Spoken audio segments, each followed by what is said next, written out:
Elhamdülillah. Vessalatu vesselamu ala Rasulillah. Жараткан Аллах Таалага чексиз мактоо шүгүрлөрдү айткандан кийин, урматтуу мусулман бир туугандарым, сиздерге Аллах Тааланын саламын, берекесин, ырайымын каалап саламдашам. Ассаламу алейкум ва рахматуллахи ва баракатух. Урматтуу мусулман бир туугандарым, урматтуу аталар, урматтуу агалар, бүгүнкү күндөрдүн улуусу болгон жума күнүңүздөр куттуу болсун. Бул күндө ар бир басып келген жакшы кадамдар, жакшы ниеттер баары Аллах Тааланын алдында кабыл болуп, бул күндүн урматына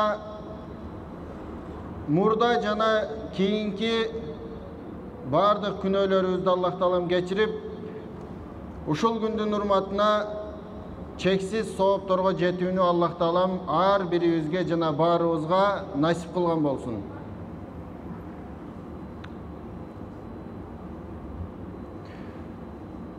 Аллах Таала өзүнүн кереметтүү Кур'ани Кариминде А'уду биллахи минеш-шейтанир раджим Wa in ta'uddu ni'matallahi la tuhsuha. Sadaqallahul azim. Ayаттын маанисинде Аллах Таала, эгер Аллах Тааланын ni'mat жакшылыктарын санай турган болсоңор, демек анда силер санап бүтө албайсыңар дейт анда.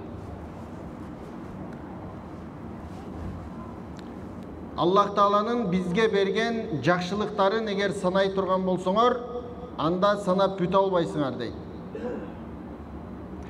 Дагы бир аятта Кул хуаллади аншаакум ва жа'ала лакумус-сам'a вал-абсара вал-аф'ида қалилан ма ташкурун. Садақаллахул азим. Бул аяттын маанисинде Аллах Таала айткын.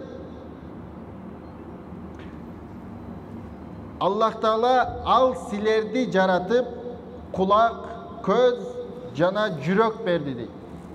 Аллах Таала бизди жаратып эле койбостон кулак, көз жана ошондой эле жүрөк берди дейт. Qalilен ма ташкурун. Бирок ошол берилген адамдардын азы гана, силердин азыңар гана шүгүр кыласыңар дейт да. 6 саныбыз заман, ден соолугубуз чың, бүт жерибиз бүтүн болгону менен, бирок ошого карабастан эң бир аз өлчөмдө Аллах Таалага шүгүр кылабыз. Урматтуу мусулман бир туугандарым, шүгүр кылуунун 3 түрү болот экен. 3 түрү, шүгүр кылуунун 3 түрү. Биринчи жүрөктүн шүгүрү. Экинчи тил менен шүгүр кылуу. Үчүнчү дене менен шүгүр кылуу, тулку ой менен. Жүрөктүн шүгүрү кандай болот десе, Кудай Таалам берген жакшылыктарга, жаратылышка, же болбосо Кудай Таала жалпы эле жараткан нерсеге, неаматтарга ой жүгүртүп, акыл калчоо менен болот экен. Жүрөктүн шүгүрү. Мисалы, көздү алсак, адам баласынын көзү 300дөн ашуун өңдү айырмалай билет экен. 300дөн ашуун өңдү айырмалай билет экен. Бирок ошол азыр техниканын өнүккөн заманында эң бир кымбат деген, баасы $100,000 чапчыган бир эң бир кымбат камераны алып келсе, адам баласынын көзүнүн сапатынан 10%-ын гана көрсөтө алат экен да. Демек, бул эң бир чоң Аллах Тааланын берген бизге неамат экен. Экинчи, тил менен шүгүр кылуу. Тилдин шүгүрү.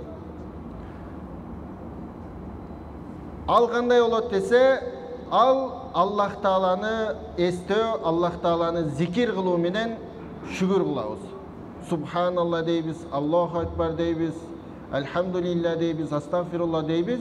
Дегеле ошол Аллах Тааланы эстөө менен, тил менен айтуу менен Аллах Таалага болгон тилдин шүгүрү ушул экен. Ал эми дененин шүгүрү болсо, Аллах Таалага шүгүр кылуу максатында, Аллах Таалага шүгүр кылуунун бир айгинөлөө, белгилөө максатында сажда кылуу, же болбосо рүкү кылып, ошол тулку оюбуз менен жакшы амалдарды жасоо, жакшы иштерди жасоо, жакшы нерселерге себеп болуу, жакшы нерселерди кармоо, же болбосо жакшы бир жактарга бутубуз менен басуу, мисалы ушул мечитке келүү, ошол да бир шүгүр кылуу болуп эсептелди.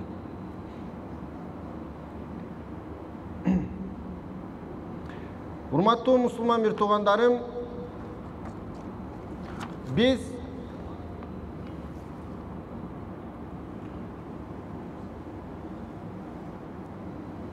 илгерки аксакалдарыбыз демимдин кирип чыгып турганыга да шүгүр деп айтып калчу эле да. Анан бул нерсенин мааниси эмне экен десе, бул биздин ар бир алып аткан демибиз үчүн да шүгүр кылуу зарыл экен.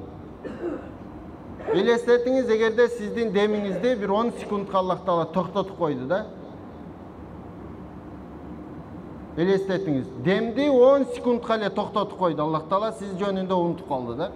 Бирок унутушу мүмкүн эмес. Бирок эгерде 10 секундка эле унутуп калган болсо Аллах Таала сиздин демиңизди, демек анда акыбалыбыз болот да. Ошол үчүн аксакал аталарыбыз ошол үчүн демдин киргенине да чыкканына да шүгүр деген экен. Демди алган бойдон кайра чыгара албай калсак деле, ал деле ошол мүшкүл да.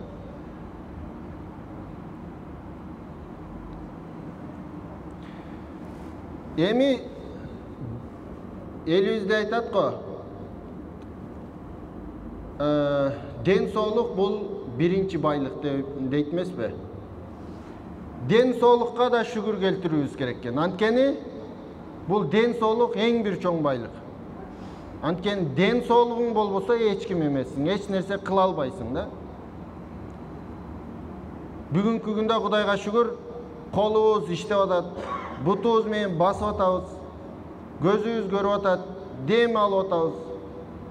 Ушулардын баары үчүн шүгүр келтирсек, канча миңдеген түнү күнү Аллах Таалага шүгүр келтирсек деле негизи жетишсиз. Бирок өкүнүчкө карай кээде ошол Аллах Таала бизге аманат кылып берген ден соолукка кээде кыянат кылабыз. Шүгүрдүн ордуна кыянатчылык кылабыз. Кээде ошол Аллах Таала берген бизге берип аткан ошол демди киргизип чыгарып аткан Аллах Таалага шүгүр кылбастан кээде ошол үстөмө үстөк кээде сигарет менен өпкөбүздү уулап атабыз ага шүгүр кылуунун ордуна.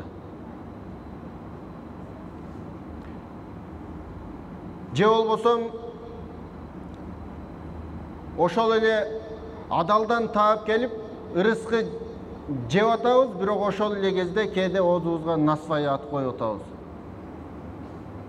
Ушул насвай жөнүндө бир киши ошол ажатканада отуруп анан жанакы насталган эмесин түшүрүп алыптыр туалеттин ичинде. Анан бир устаздардан бирөөгө келип анан чуркап келип ушундай түшүрүп алдым эле десе, анын оозу ачык эмес беле дептир да.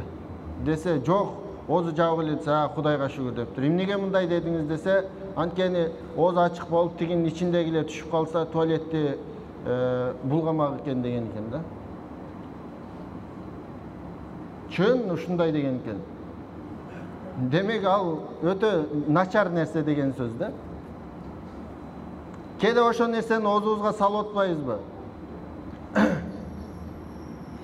Же кээде болсо Кудай Тааланын берген күчү бар, кубаты бар, бирөөгө зулум келтиребиз, бирөөнөн тартып алабыз, бирөөнү урабыз, бирөө менен урушабыз.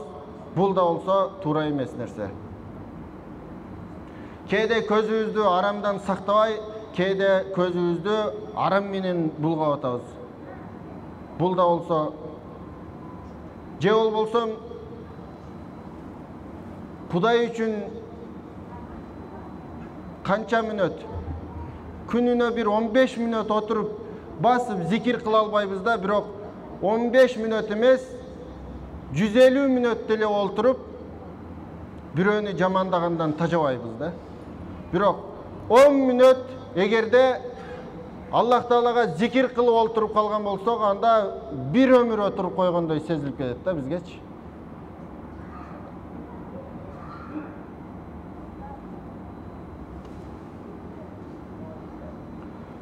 Алымдардын бирөөсү нияматка шүгүр кылсаң токтойт, шүгүр кылбасаң качат деген сөзү бар экен. Демек, бүгүнкү күндө колубузда эмне бар, ошол нерсеге шүгүр кылалы. Урматтуу мусулман бир туугандарым, кээ бир адамдар ошол ичип жеп жаткан тамактарыбызды кээде биз ошол нерсени ниямат деп эсептеп алабыз. Бирок Кутман сахабалардын бирөөсү Абу Дарда радиаллаху анху бир хадисте ушундай деген экен. Ким ичкен жегенин эле ниямат деп билсе, анын акылы жайында эмес деп айткан экен.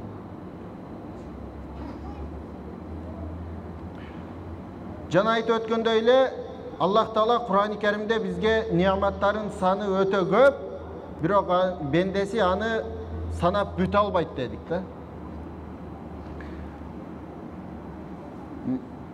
Эң бир жөнөкөй гана мисал, Аллах Тааланын бизге берген бир нияматы, жакшылыгы бул биздин күнөөлөрүбүздү ачыкка чыгарбагандыгы. Алымдардын бирөөсү айттыр, эгерде Аллах Таала ошол күнөөлөрдү жыт кылып койгондо, адамдар биринин жанына бири бара алмак эмес да. Же болбосо бир күнөө кылдың пешенеңе жазылып кала турган болсо, анда эшикке чыга албай калат элек да. Бул да болсо жакшылык эмеспи? Туурабы? Демек, Аллах Тааланын бизге берген жакшылыктары өтө көп. Мисалы, үй бүлөбүз тынч, оору сыркоо жок. Эгерде уктаган болсок, эрте менен ойгонсок, тынч, аман. Ок атышуу же болбосо башка өлкөлөрдөй болуп, бир ок атышуулар жок, же бир тополоң жок. Эрте менен Кудайга шүгүр турсак, бүт бардык жер тынч. Ушул да болсо эң бир чоң мекениңдин болгону, бул да болсо эң бир чоң ниямат.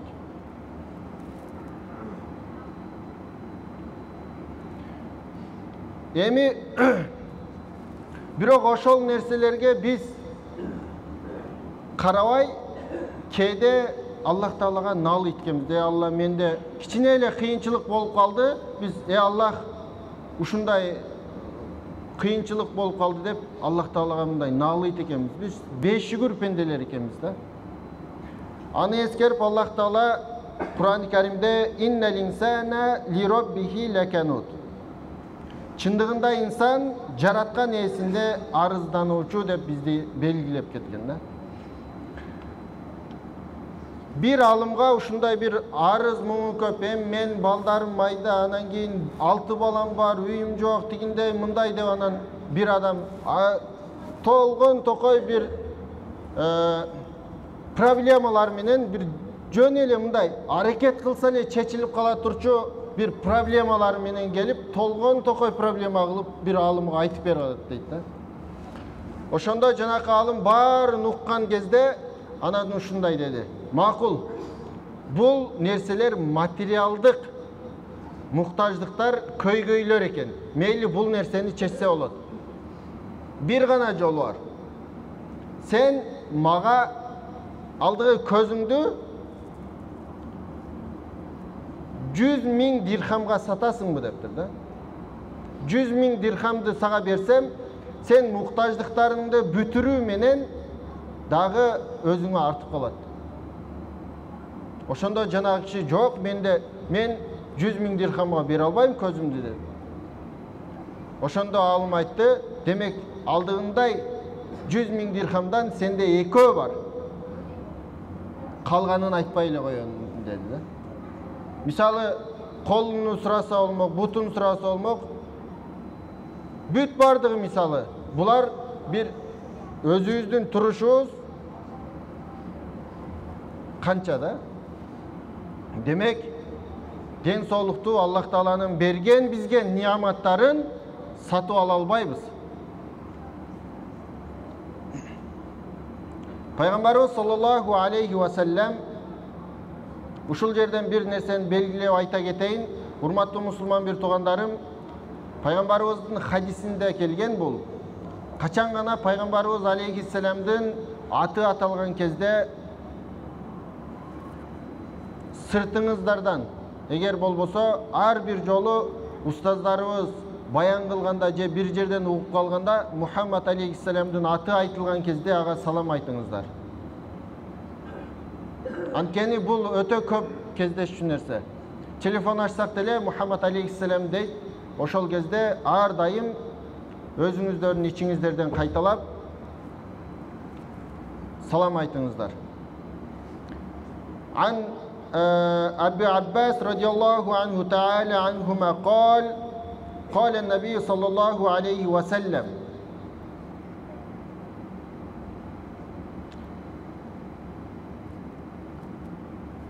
Abbas radıyallahu anhu bayandagan hadiste Peygamberimiz aleyhisselam mınday dep aytты. Ni'matani maghbunun fihima kathirun minen nas. Adamdardın, bizdin mına insandardın köpçülüğü kadırına jete berбеген eki bir ni'mat var. Eki bir jakşılık var. As-sihha vel farag. Den soğluk jana boş vakit dedi.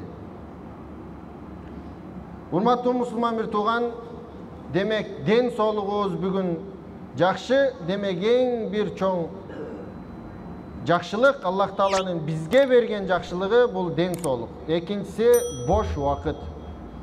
Kede jana aytkандай эле kede bir bolbogon bir sözдөр менен же болбосо bolbogon bir işler менен вакытыбызды жөн эле өткөрөбүз. Кудай Таалага келген кезде вакыт менен эсептешип калабыз да. Эми niyamatlardын эң bir çoğu bul, эң baaluusu bul iman, İslam. Ekincisi oşogo janaşa эле ekincisi bul İslam üy bülösündө, musulman üy bülösündö törөлүp kalуу bul деле эң bir çoğu niyamat. Antkeni karasanız misalı oşol iman berdi. Bul en bir çoğun misalı kimdin gana bir baktılуу olgusu gelbeydi.